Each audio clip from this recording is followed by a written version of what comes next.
నా ఫాలోవర్ ఒకరు చాలా రోజుల నుంచి డోర్ మ్యాట్స్ రిలేటెడ్ వీడియో అయితే అడుగుతున్నారనమాట. ఈ వీడియో స్పెషల్ గా మీకోసం అయితే రికార్డ్ చేస్తున్నాను.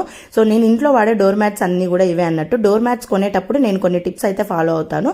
సో ఖచ్చితంగా కాటన్ వే తీసుకుంటాను. ఇన్ కేస్ ఏదైనా ఫ్యాన్సీవి తీసుకున్నా కూడా కింద మట్టికి కాటన్ గ్రిప్ వచ్చేటివే తీసుకుంటాను. అండ్ వాటర్ అబ్జార్ప్షన్ ఎక్కువగా ఉండేలాగా ఇలా రగ్ టైప్ తీసుకుంటాను అనమాట. మన రన్నర్స్ టైప్ ఉంటాయి కదా, ఇలాంటివి తీసుకుంటాను.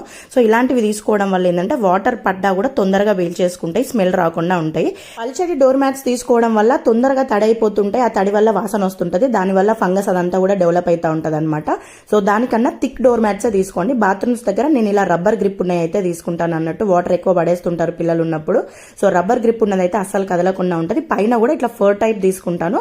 వాటర్ అనేది మంచిగా అబ్జర్వ్ చేసుకుంటా ఉంటది అన్నట్టు. ఈ రెండు టిప్స్ అయితే ఖచ్చితంగా గుర్తుపెట్టుకోండి. అట్లనే వారానికి ఒకసారి డోర్ మ్యాట్స్ చేంజ్ చేసుకుంటా ఉండండి. వాడిన డోర్ మ్యాట్స్ ని ఖచ్చితంగా హాట్ వాటర్ లో వాష్ చేసేసుకోండి. ఈ టిప్స్ మీకు యూజ్ అయ్యింది అని అనుకుంటున్నాను.